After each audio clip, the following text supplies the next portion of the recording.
Hello. Hey, go down. Okay. Hi, welcome to part 2 of me drawing the Sakura card captor cards. I'm drawing the bubbles. This one's a cute one. I'm still having trouble with my camera. But you can see I'm drawing it, but it's hard to pay attention to the camera while I'm, like, doing that. I'll probably make a playlist later to link in the description where the like and subscribe button are. And then I'll add a bunch of other, and there's also a bunch of other links like the social media or like my Coffee for commissions or donations or my Patreon, just accessing my work earlier for $1. Okay, just putting that out of the way. I'm starting out with some shapes, kinda. The mermaid tail kinda has like 2 tubes.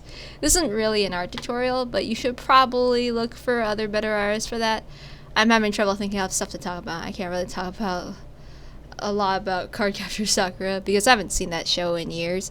I know that new anime Sakura is up, but I used to be able to watch anime whenever I feel like it. But nowadays, it's hard for me to just hop in and start a new anime. Maybe it's just pure laziness. Sometimes I'm like, can I even call myself an anime fan anymore? Maybe like an older one. I think you'll see 30 seconds later in the drawing or somewhat like that, or maybe around that point. I started out with a spear for a head. That's a big no-no, but I'm bad at remembering rules. I get in trouble a lot for forgetting rules actually, but yeah, the head's kind of spherical, but also the face for that part has a cylinder. You want to make sure you put a line in the middle of your head for where the placement of the eyes will be, because you want to indicate to yourself where the head of that person will be facing. I learned this advice, but I'm bad at following advice because, like I said, I'm forgetful. I always get in trouble on accident a lot purely because I am forgetful and I always break rules.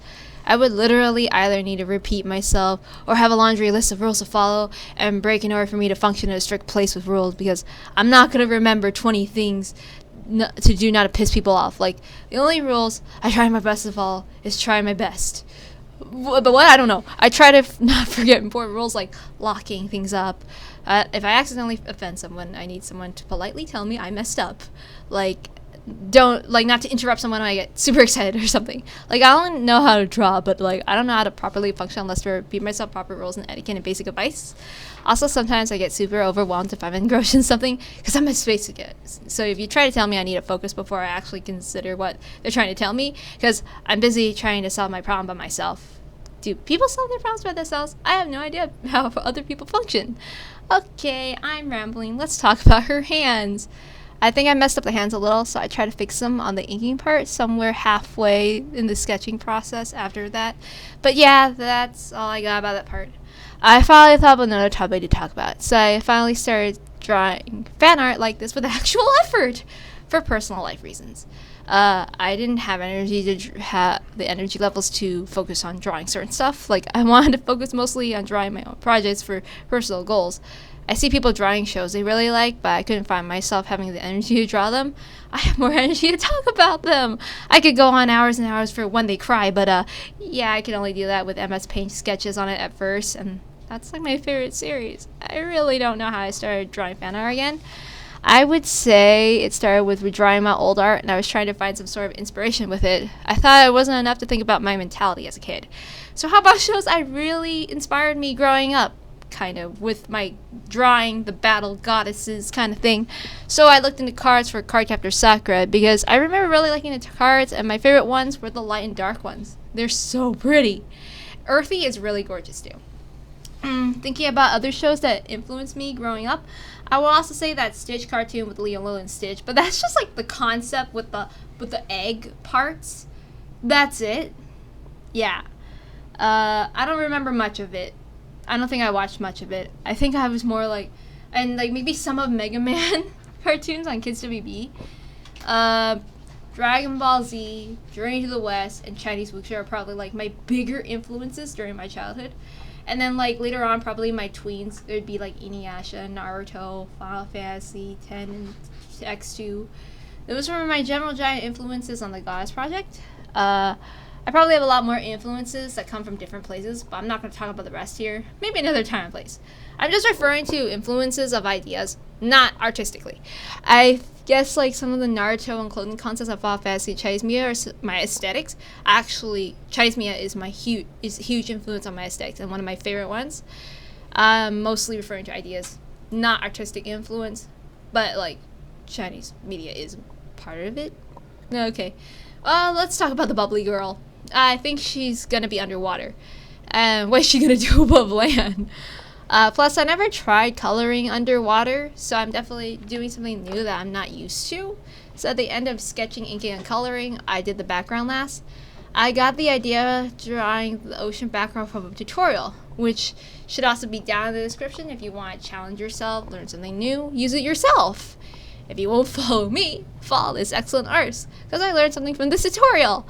Actually, you would probably do better learning from people who can teach, because some people ask me how I draw something, and I'm like, I learned from some technical stuff from college, but I'm awful at explaining and teaching. I'm an impatient person in real life with a short temper, and a student should have a good, patient teacher to help them. Not like me, I'm a wreck. During the inking process, I had not realized I had forgotten Bubbly's little bubble cups.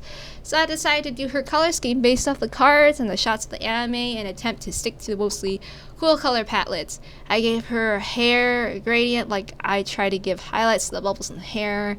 I made the coloring of the hair kind of bubbly. I stuck with that and her pearls and watery eyes. With the body, I added little touches of light blue, leaving a bit on the green and blue side for the light parts of the body. And then I added light blue highlights at the ends of the fins and tail. The other day, my fiance got an art book and I was drawing. He looked through it and discussed the techniques with me, and it gave me ideas for colors and highlights. And he and I, we both draw. He draws better than me. I'll link his Twitter and Facebook down below too, just in case you forget. There's also my links. Yes, I gotta be like that. Alright, the mermaid is now finished, but I'm not done yet. There's still the background, so I went with a purple background. I thought it would make the orange stand out. Purple and orange are colors I really like together. They're better than yellow. I mean, it's kind of close to complementary. The only green here is the little bits in the bubbles. I'm not really a color palette person. Growing up, I like to color all the colors with a rainbow, wildly. I don't even use natural colors. I am bizarre, wacko colors because it's chaotic. Just chaotic. Okay. But, I mean, I gotta learn to clean that up. But yeah, okay, I'd say while coloring and shading, keep in mind where the light is and where your shadows are. Looking at this image, I don't know what would happen if it was put in grayscale, but if you put things in grayscale, it's a good way to track your colors, lights, and shadows, because you'll see the light grays and the dark grays, the black blacks, and the light whites, whatever. Unfortunately, I don't think I follow the advice well as much as I have.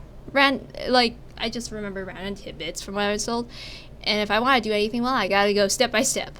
Okay, it's the last 30 seconds. It's unscripted time. It's good for practicing when I've truly run out of things to talk about. It would help if you give me random topics, as long as they're not too hard to talk about. Some things take responsibility and nuance to discuss. So don't ask me to explain random, like, big topics that intelligent people have to talk about. Well, anyway, thanks for watching. Bye.